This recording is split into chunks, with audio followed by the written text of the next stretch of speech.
감사합니다. 하나님의 말씀을 읽었습니다. 이제는 이 말씀을 잘 깨닫고 분별하여 하나님의 말씀을 붙들고 어떻게 살아갈지 고민하고 힘쓰는 저희들이 되게 하여 주시옵소서. 성령 하나님께서 이 시간에도 우리 가운데 임재하여 주셔서 하나님의 놀라운 은혜가 임하는 시간 되게 하여 주시옵소서. 예수님의 이름으로 기도드렸습니다. 아멘.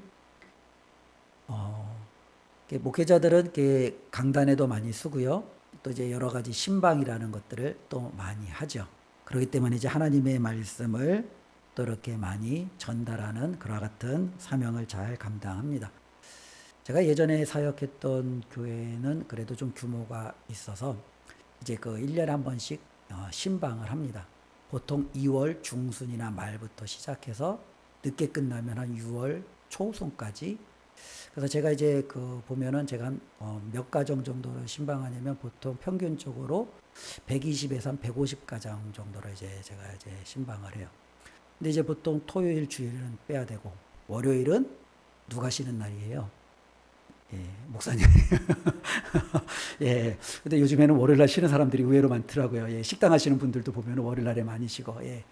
그래서 이제 월요일은 보통 이제 목회자들이 많이 쉬니까 저도 이제 쉬고, 그래서 한 4일이 남는데, 이제 4일을 이제 다 가지는 못하죠. 저 교회에서 여러 가지 교육도 있고, 이제 뭐 해야 될 것들이 있으면, 일주일에 많이 해봐야 한 2, 3일 정도 이제 신방을 갈 수밖에 없어요. 근데 이 2, 3일 동안 정말로 한 120에서 150 가정을 이제 다녀야 되니까, 정말로 이제 발에 그냥 땀나도록 이제 다니는 거죠. 근데 이제 이 신방을 이제 준비하면 말씀을 준비하잖아요. 그럼 어떤 말씀을 준비할까라는 그 부분이 제일 고민이 돼요. 그래서 이제 여러 가지 말씀을 많이 이제 찾아놓고 저 표시해놓고 읽고 하는데 나중에 이렇게 딱 보면 말씀이 딱 주제는 하나예요. 예.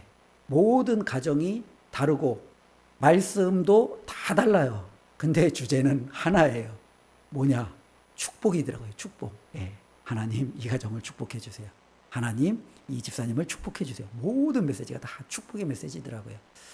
그건 참 보면은 어떤 가정을 이렇게 놓고 이제 말씀을 준비할 때, 야, 이 가정은 축복이 아니라 정말 혼내야 되는데 그런 마음이 드는 경우가 있어요. 야, 이 가정은 정말로 이렇게 중직의 가정이, 야, 이건 혼내야 되는데 그런 마음이 들다가도 말씀이 이제 끝나고 나면 항상 또 축복의 메시지예요. 모든 게 다 축복의 메시지예요.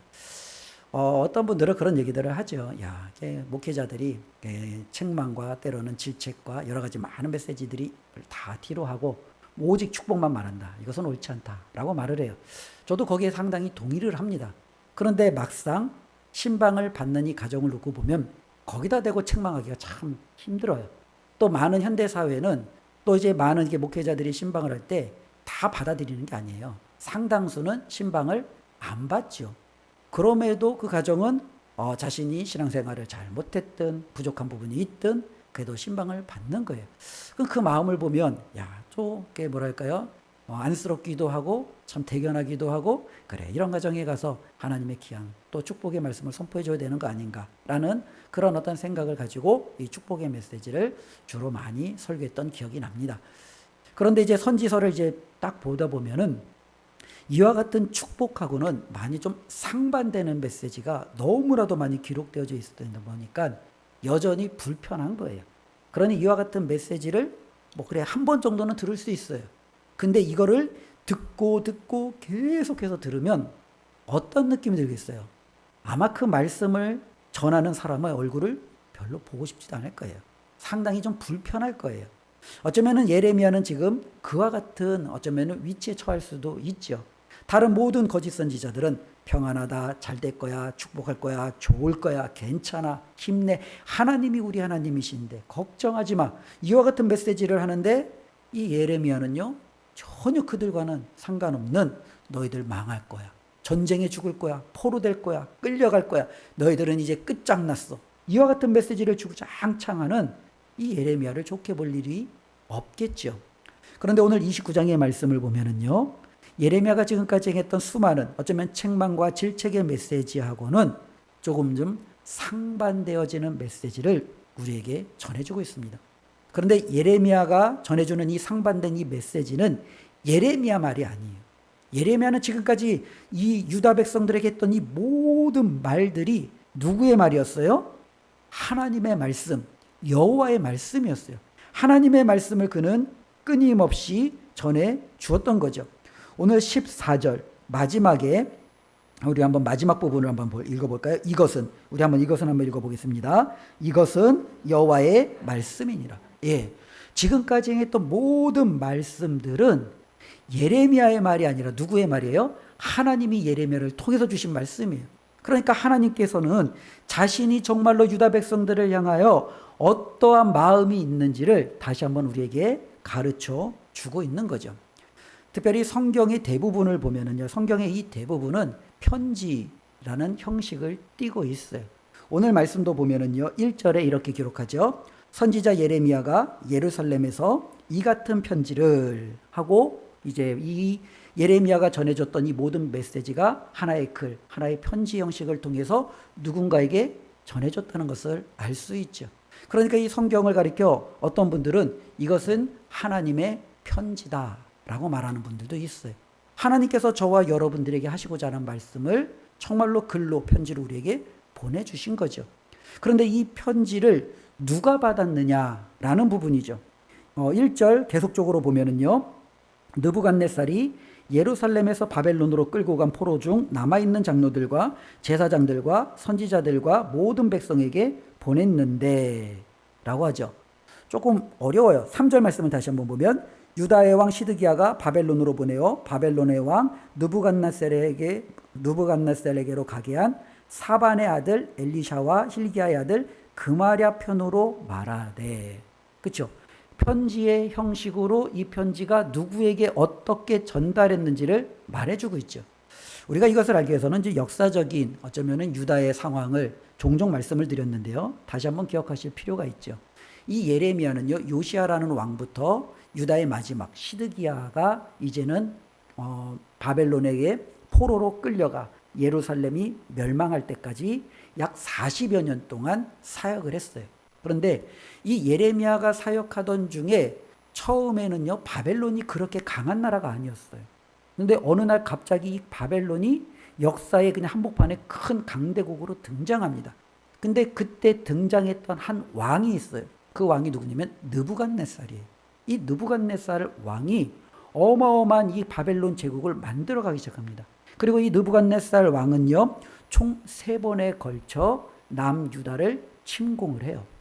605년에 침공하고 597년에 침공하고 586년에 침공하고, 이 연도는 다 BC예요. 그러니까 예수님 오시기 전에 3번의 침공을 해서 이 3번 동안 남유다는 철저하게 유린이 당합니다. 그리고 3번째는요, 예루살렘 성전이 무너지고 이제는 유다라는 나라는 역사 속에서 사라지는 거죠. 그런데 이 느부갓네살이 남유다를 침공할 때마다 그는요, 사람들을 포로로 끌고 가요. 근데 어떤 사람을 처음엔 끌고 가냐면은 똑똑한 사람, 배운 사람, 권력 있는 사람, 경제적으로 괜찮은 사람, 사회적으로 지위가 있는 사람, 이와 같은 사람들을 끌고 가는 거죠. 바로 1차 때 끌려갔던 대표적인 인물 말씀드렸는데요. 다니엘과 에스겔이 바로 이 1차 때 끌려간 어쩌면 인물 중에 한 인물들이죠. 두 번째 또 이 느부갓네살이 자신의 왕이 등극한 지 8년째 이 유다가 말을 안 되니까 또 유다를 쳐요. 그리고 이번에는 누구를 끌고 가냐면은 자기 나라에 이로운 사람, 뭐 여러 가지 기술자들, 때로는 여러 가지 그 사회에 그 자신들의 나라에 도움이 될 수 있는 괜찮은 사람들을 두 번째로 끌고 가죠. 그리고 세 번째로는요, 이제는 이 유다를 멸망시켜야겠다라는 각오로 멸망시킨 후 나머지 모든 사람들을 이제 다 끌고 가는 거예요. 이와 같은 상황 속에서 바로 이 예레미야를 통해서 하나님께서 그 바벨론의 포로로 끌려가 있는 그들에게 쓰신 편지예요. 내용이에요. 그러니 1차로 끌려가서 바벨론에서 정착하고 2차로 끌려가서 바벨로 정착한 요 사이 어기인지 아니면 1차와 3차 사이 어기인지 아마 그 시기에 하나님께서 예레미야를 통해서 유다에게, 특별히 바벨론에 흩어져 있는 이제 포로로 끌려가서 살고 있는 유다 백성들에게 쓴 편지다라고 분명히 우리에게 밝혀주고 있습니다. 그러면 하나님께서 이들에게 주신 내용이 뭐냐라는 거예요. 우리가 1절부터 14절까지 읽었는데요. 하나님께서 그들에게 주신 말씀은 크게 두 가지예요. 하나는 5절부터 9절까지, 그리고 또 하나는요 10절부터 14절까지. 하나님이 포로로 끌려간 어쩌면 다니엘과 에스겔과 아니면 수많은 유대인들, 어쩌면은 바벨론에서 이제 살아가는 그들에게 두 가지 이제 하나님께서 말씀하시는 거예요. 첫 번째 5절부터 9절까지의 말씀 가운데 하나님이 행하시는 말씀은 뭐냐면 5절 보면은 이렇게 기록되어져 있습니다. 너희는 집을 짓고 거기에 살며 텃밭을 만들고 그 열매를 먹으라 라는 거죠. 저와 여러분들의 우리 대한민국이 만일 외국의 침공을 받아서 망했어요. 그래서 우리가 이제 뿔뿔이 흩어져요. 예전에 뭐 자주 얘기했던 것처럼 만주든 사할린이든 아니면은 여러 곳으로 저와 여러분들이 다 이제 삶의 터전을 뿔뿔이 흩어졌어요. 그런데 갑자기 고국으로부터 어떤 사람이 편지를 가지고 왔어요. 그 편지가 바로 저와 여러분들이 향한 하나님의 뜻이 담겨 있는 편지래요. 저와 여러분들은 어떠한 마음을 가지고 그 편지를 읽을 수 있을까요? 혹시 돌아갈 길이 있을까? 혹시 하나님이 다시금 우리를 예루살렘으로 회복시키지는 않을까? 이와 같은 기대감이 없지 않아 있을 수 있지요. 다시금 이 대한민국의 자유와 독립이 보장되어지고 내가 살던 내 고향, 내가 정말로 자랐던 그곳으로 갈 수만 있다면 이것이 그들에게는 가장 큰 관심사요, 소원 아니겠어요? 그런데 하나님이 그들에게 뭐라고 말씀하세요? 야, 딴 생각하지 마 라는 거예요. 다른 생각하지 말고 지금 있는 그곳에 집을 지어 그곳에서 농사를 지어 그곳에서 결혼하고 자녀들 낳고 그곳에서 너가 할 수 있는 모든 것을 누리면서 살아라 라고 말씀하는 거예요. 어쩌면 이 말을 들었을 때 포로로 끌려간 유다 백성들은 이제 우리는 끝인가 보다 그런 생각이 들을 수도 있겠죠. 그런데 하나님께서는요 거기에서 더 나아가서 그들이 조금 받아들이기 어려운 말씀도 행하시죠. 7절 말씀인데요. 우리 7절 말씀 한번 읽어보겠습니다. 너희는 내가 사로잡혀 가게 한 그 성읍의 평안을 구하고 그를 위하여 여호와께 기도하라. 하나님이 너희들 딴 생각하지 말고 거기서 잘 살아야 돼. 거기서 번성해야 돼. 거기서 너희도 농사도 짓고 모든 것들을 이루어야 돼. 여기까지만 말씀하신 게 아니라 이제는요 그 성읍을 위해서 기도하래요. 그 성읍이 뭐예요? 바벨론이죠. 바벨론은 분명히 하나님의 나라, 하나님의 성전, 예루살렘, 유다 백성을 철저히 무너뜨리고 그들을 포로로 끌어간 나라예요. 그래서 성경에서 이 바벨론은요 가장 악한 나라로 우리에게 보통 알려져 있죠. 그래서 계시록을 보면 이 바벨론은 악의 상징이에요. 그런데 지금 하나님께서 뭐라고 그래요? 그 성읍의 평안을 위해서 기도하라는 거예요. 도대체 하나님께서 무슨 말씀을 하시는가라는 의구심이 저들 가운데 들 수 있죠. 어쩌면 이 서신의 이 편지의 처음 부분을 읽었을 때 그들은요 자신들의 삶 가운데 여러 가지 희망을 내려놓았을지도 모릅니다. 하나님이 우리를 포기하셨나 보다. 이제 우리는 삶이 여기까지인가 보다. 하나님도 더 이상 그 어떠한 힘도 쓰실 수 없나 보다. 바벨론이라는 이 거대한 제국 앞에서 하나님도 그 한계가 분명한가 보다. 이러한 생각들이 그들 가운데 나타날 수 있겠죠. 그래서 하나님께서 그들에게 이와 같은 첫 번째 말씀을 하는 거예요. 너희가 포로로 끌려간 그곳에서 다른 생각하지 말고 그곳에서 정말로 집 짓고 농사하고 결혼하고 번성하게 잘 살아. 그리고 너희가 더 잘 살기 위해서는 그 성읍의 평안을 위해서 기도해야 돼. 즉 너희의 나라를 무너뜨린 느부갓네살을 위해서 기도하고 너희의 나라를 업신여긴 바벨론을 위해서 기도하며 그곳에서 살아. 이것이 하나님의 메시지예요. 굉장히 황당할 수 있죠. 그런데 두 번째로 하나님이 10절부터 14절 그들에게 두 번째 행하시는 말씀이 있습니다. 그 두 번째 행하신 말씀, 우리 10절 말씀을 함께 읽겠습니다. 여호와께서 이와 같이 말씀하시니라.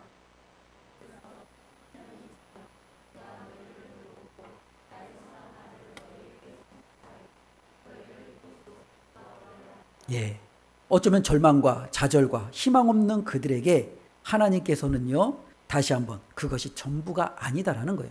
너희들 그곳에 가서 평안을 위해서 기도하고 집 짓고 결혼하고 정말로 번성해. 그런데 70년 동안이야. 하나님은 분명한 그 기한을 정해두신 거예요. 이 70년이 차면 어떻게 하시겠대요? 하나님이 내가 너희를 이곳이 어디예요? 예루살렘으로 돌아오게 할 거야. 그러니 그 70년 동안은 너희가 정말로 그곳에서 불평과 원망과 어쩌면 여러 가지 딴 생각을 가지고 이도저도가 아닌 게 아니라 최선을 다해서 너의 삶을 살아내라는 겁니다.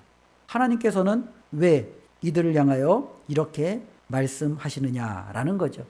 하나님께서 왜 이들을 정말로 포로가 되게 하시고 그 포로의 기한을 70년으로 정하시고 또 그들이 70년이 차면 다시금 돌아오게 하시겠는가? 어쩌면 우리가 생각할 때는 바로 하나님이 더 빠르게 혹은 더 많게 여러 가지 생각들이 들 수도 있죠. 근데 하나님께서는요, 그 이유를 분명히 말씀해 주었습니다. 11절 말씀 우리 함께 읽습니다. 여호와의 말씀이니라. 너희를 향한 나의 생각을 내가 아나니 평안이요 재앙이 아니니라. 너희에게 미래와 희망을 주는 것이니라. 이쯤 되면 이스라엘 사람, 유다 사람들은 어쩌면 하나님에 대해서 오해할 수 있어요. 하나님이 우리를 미워하나 보다. 하나님이 우리를 정말로 싫어해서 이 재앙 가운데 던지셨나 보다. 하나님 앞에 우리는 버림받았다. 이런 생각이 들 수 있지요. 왜냐하면 그들은 하나님의 백성이에요. 그럼에도 하나님 앞에 제사하고 기도하고 하나님 앞에 부르짖었음에도 불구하고 이렇게 철저하게 하나님이 외면하셨다라는 것은 우리는 하나님 앞에 재앙받은 버림받은 사람들이야 라는 그와 같은 인식이 포로지에서 살고 있는 그들에게는요 더욱더 크게 다가올 수 있어요. 근데 하나님이 말씀하시는 거예요. 내가 너희를 알고 또 내가 정말로 내 생각을 아는데 너희를 향한 내 뜻은 재앙이 아니라는 거예요. 하나님께서 그의 백성, 특별히 포로로 끌려간 유다 사람들을 향하여 말씀하십니다. 내가 너희를 향하여 준비한 것은 재앙이 아니라 뭐예요? 평안이에요. 미래예요. 희망이에요. 그들의 삶에 정말로 하나님의 놀라운 약속이라는 거예요. 하나님은 이것이 그들을 향한 것이지 그들을 완전히 무너뜨리는 것이 하나님의 뜻이 결코 아님을 그들에게 말씀해 주고 있다는 거예요. 그러면 우리가 한번 질문해 볼 수 있을 것 같습니다. 왜 하나님께서 이렇게 저들을 향한 뜻은 분명히 미래와 희망과 평안인데 지금 70년 동안은 저들이 이렇게 정말로 힘든 삶을 살아가야 되는가라고 한번 질문을 던져볼 수 있죠. 근데 이 질문에 대해서는 우리가 성경의 많은 부분들을 통해서 한번 유추해 볼 수 있어요. 성경은요 실질적으로 창세기서부터 말라기까지 구약을 또 마태복음부터 계시록까지 또 신약이라는 귀한 말씀을 우리에게 전해주고 있습니다. 이 말씀을 우리는 읽고 들으면서 무슨 생각을 하는가요? 굉장히 많은 도전을 받죠. 아, 저렇게 살면 안 되겠구나. 아, 나도 좀 저렇게 살게 싶다. 아, 이건 하나님이 좋아하시는구나. 아, 이건 하나님이 미워하시는구나. 어쩌면 우리는 성경을 보면서 거기에 등장하는 수많은 사람들을 보면서 그들이 보여줬던 이 본을 통해서 우리는 내 삶을 어떻게 살아가야 될지를 아는 거예요. 지금 하나님이 이스라엘 백성을 이렇게 치시는 것은 저와 여러분들에게 하나의 본보기예요. 그렇죠?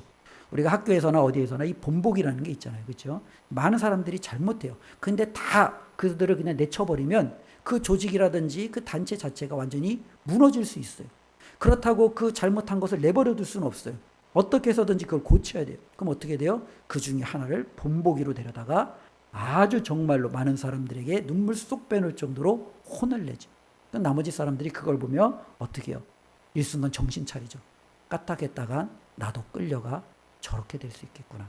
그러면서 그들이 어쩌면 자신과 똑같은 행한 것에 대해서 이와 같은 징계를 받는 그것을 보면 자기 자신을 살피는 계기가 되는 거예요.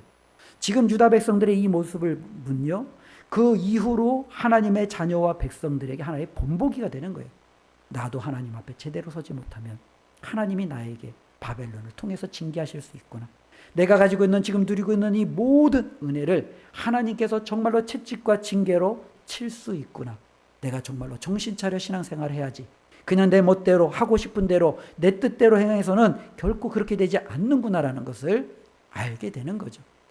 또 한편으로는요, 하나님께서 이렇게 극단적으로까지 이 모든 것을 무너뜨리시는 데는 우리가 한번 생각해 볼 것은요, 상대적으로 이 모든 것이 무너지면서 이득을 보는 사람들도 손해를 보는 사람들도 많지만요, 이득을 보는 사람들이 많아요.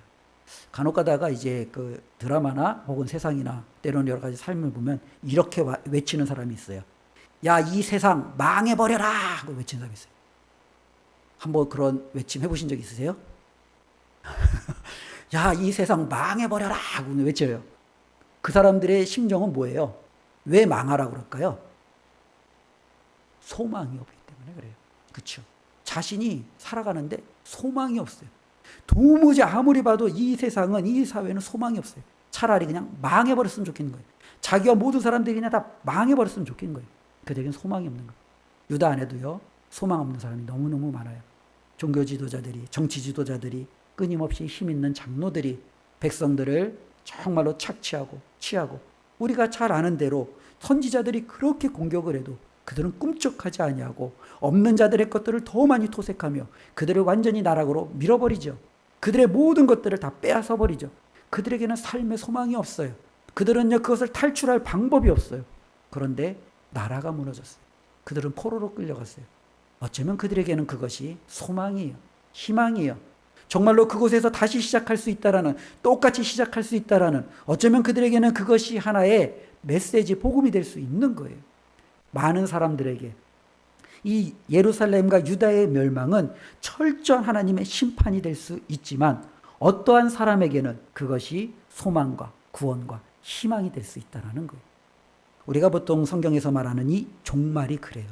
구약에서 말하는 여호와의 날, 그날이 그래요. 말세가 그래요. 많은 사람들에게 이 여호와의 날, 말세, 그날, 이 종말은요, 결코 와서는 안 되는 날이에요. 온 세상이 끝나는 날이에요. 우리의 모든 사람이 무너지는 날이에요. 그러니 누가 말세를, 종말을, 하나님의 심판을 즐겨 그것을 환영하겠어요. 그런데 하나님 앞에 이 세상에서 아무 소망이 없어서 오직 하나님이 개입하지 않으면 자신의 삶은 그 어떠한 변화도 올 수 없는 사람들에게는요, 그날이 희망의 날이에요. 그날이 구원의 날이에요. 그래서 구약이든 신약이든 하나님이 심판하시는 하나님의 여호와의 날, 이 마지막 날은 언제나 두 가지 의미를 가지고 있어요. 하나는 심판, 하나는 구원이에요. 대다수 사람들에게는 심판의 날이에요. 그러나 어떤 사람들에게는 구원의 날이에요. 바로 하나님께서는요, 이 유다를, 예루살렘을 치심으로 어쩌면 소망 없이 이 땅에서 절망 가운데 있는 그들에게 때로는 다시 한번 살아갈 수 있는 기회를 주신다라는 거죠. 또 한편으로는요, 하나님께서 이렇게 그들을 이 70년 동안 보내면서 그들은요, 그곳에서 고민할 수밖에 없어요. 많은 깨어있는 사람들은요, 많은 고민하겠죠. 왜 우리가 망했을까? 왜 우리가 이렇게 포로가 되어서 한 번도 들어보지 못한 이 땅에 와서 살아야 되는가? 하나님은 어디에 계시는가?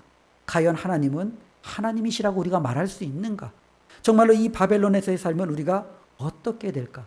앞으로의 우리의 삶은 어떻게 펼쳐질까? 이런저런 무수한 고민들이 그들에게 나타날 수밖에 없어요. 그러면서 그들이 다시금 하나님에 대해서 생각하는 거죠. 도대체 하나님의 뜻이 뭐야? 하나님께서 기껏 애굽에서 우리를 건져서 이 예루살렘으로 보내실 때는 언제고, 왜 이제는 우리를 이 바벨론으로 흩어보낸 거야? 하나님의 뜻이 뭐야? 그러면서 그들이 하나님의 뜻에 대해서 찾기 시작합니다. 그래서 누누이 말씀드린 것처럼 유대교가 탄생되어진 것은요, 우리가 지금 알고 있는 이 보편적인 유대교는요, 이 바벨론 포로 이후에 생겨납니다. 그래서 이 바벨론 포로 이후에 유대인들은 회당이라는 것을 세우기 시작해요. 그리고 이 회당이라는 곳에서 하나님의 말씀을 읽기 시작해요. 그리고 그 하나님의 말씀을 연구하기 시작해요. 우리가 왜 망했나? 우리가 다시금 회복되려면 어떻게 하나? 이와 같은 일들이 그들 가운데 일어나는 거예요. 그들이 포로로 오기 전에 그들은요, 하나님의 말씀에 대해서 관심이 없어요. 하나님이 자신들을 향하여 무슨 계획과 뜻이 있는지 그들은 전혀 알고 싶어 하지도 않아요. 그냥 그들은 이 땅에서 잘 되면 좋은 거예요. 잘 살면 좋은 거예요. 그냥 세속적으로 살아가는 것이 인생의 전부였어요. 그런데 포로지에 갔더니 그들의 시각이 바뀌는 거예요. 하나님이 도대체 무슨 계획으로 우리를 여기를 보내셨을까? 우리는 이곳에서 어떻게 해야 하나님의 뜻을 발견할 수 있을까? 그러면서 말씀을 읽기 시작합니다. 말씀을 듣기 시작합니다. 이 말씀을 연구하기 시작합니다. 그러면서 그들은요, 소망을 갖는 거예요. 바로 이 하나님의 말씀, 특별히 이 예레미야가 이 정말로 포로지에 있는 사람들에게 보낸 편지, 오늘 29장, 이 말씀을 써서 보냈어요. 그 포로지에서 이 말씀을 읽은 사람이 있어요. 그 읽은 사람이 누구예요? 우리 다니엘 9장, 우리 한번 찾아볼까요? 성경. 다니엘서 9장 2절부터 3절인데요.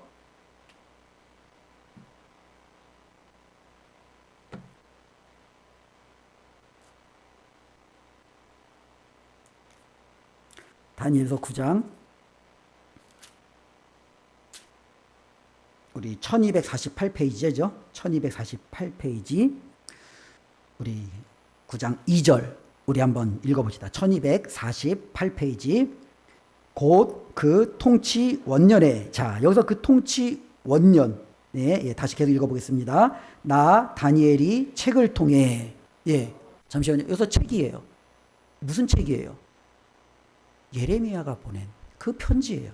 그 하나님의 말씀이에요. 계속 읽어보겠습니다. 여호와께서 말씀으로 선지자 예레미야에게 알려주신 그 연수를 깨달았나니. 그렇죠. 그곳에서 하나님의 말씀, 이 편지, 예레미야를 통해서 받은 그 말씀을 읽고 묵상하고 연구하다가 그가 깨달음을 얻은 거예요. 어떤 깨달음이요? 곧 예루살렘의 황폐함이 70년 만에 그치리라 하신 거지. 바로 이것을 알게 되는 거예요.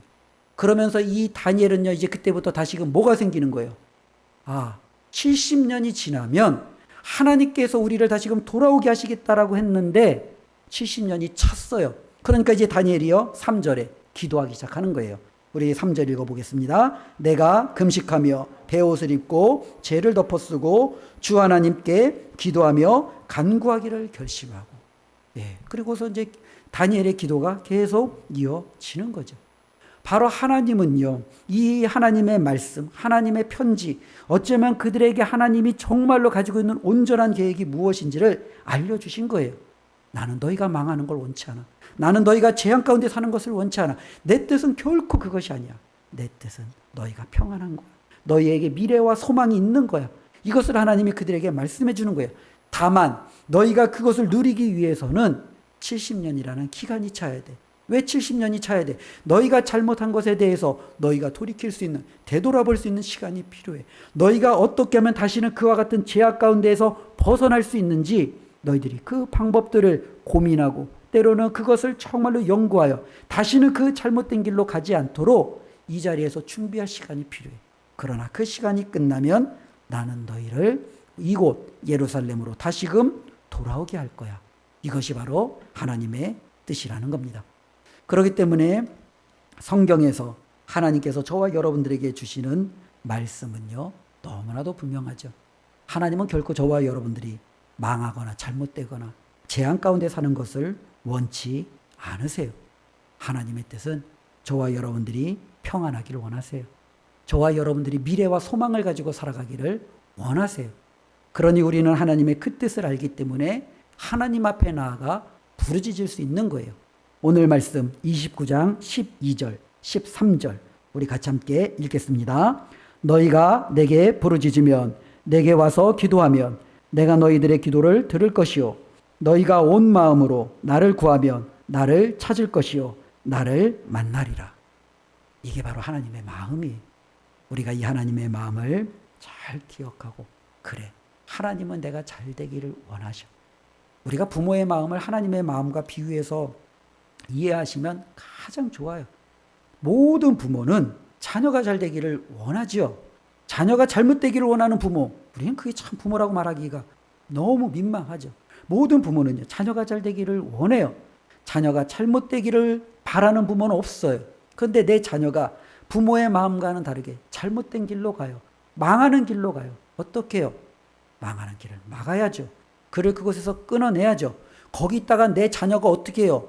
망하니까 어떻게 해요? 그곳에 있지 않도록 이사 가야죠. 그곳에 있으면 나쁜 친구들하고 나쁜 환경에서 잘못된 길로 가니까 부모는 어떻게 해요? 이사 가야죠. 자녀는 펄펄 뛰죠. 이곳에 내 친구가 있고 이곳에서 내가 다 하는데 나 이사 다른 데 가면 왕따 된다, 나 힘들다, 온갖 얘기를 하겠죠. 근데 부모는요, 아니에요. 여기 있으면 내 자녀 망하니까 이사 가는 거예요. 부모도 그곳에서 살아왔고 그 삶이 전부지만 그래도 이사 가는 거예요. 왜? 내 자녀를 위해서. 지금 하나님은 이스라엘 백성이 예루살렘에 그만 있으면 그냥 그대로 그곳에서 악의 구렁텅이에 빠져 멸망의 길로 갈 수밖에 없기 때문에 하나님이 그들을 데리고 어딜 가는 거예요? 이사 가신 거예요. 바벨론으로. 그래서 잠시 동안 그들이 좀 머리를 식히라고, 그들의 마음을 좀 식히고 좀 차분해지고 왜 하나님이 이곳으로 이들을 불렀는지 좀 한번 돌이켜보라고 하나님께서 그들과 지금 잠시 예루살렘에서 떠나와 계세요. 그리고 하나님은 그들에게 말하는 거예요. 때가 되면 내가 너희를 다시금 그곳으로 데리고 갈 거야. 그러니 이 떠나온 곳에서 하나님의 마음을 알고 잘 준비하는 것이 바로 하나님의 자녀들의 삶의 모습인 줄로 믿습니다. 저와 여러분들도 하나님의 뜻을 잘 구별하여 하나님 앞에 기도하고 하나님이 주시는 평강과 그 소망 가운데 살아나시기를 주님의 이름으로 축원합니다. 기도하겠습니다. 하나님 감사합니다. 하나님은 우리가 잘 되기를 원하십니다. 그런데 우리는 하나님의 채찍과 징계를 받을 때마다 하나님에 대해서 오해합니다. 그러나 하나님은 오늘 우리에게 분명히 말씀하셨습니다. 너희를 향한 내 뜻과 생각은 평안과 미래와 희망이라고 분명히 말씀해 주셨습니다. 하나님의 그 마음을 잊지 않고 살아가게 하여 주시옵소서. 그리고 하나님, 이 땅에서 우리가 잘 되기 위해서 필요한 것은 하나님을 붙들고 하나님 앞에 기도하는 것임을 깨닫게 해주셨사오니 어떤 상황 속에서도 하나님을 떠나지 아니하고 하나님을 붙드는 믿음으로 살아가게 하여 주시옵소서. 예수님의 이름으로 기도드리옵나이다. 아멘.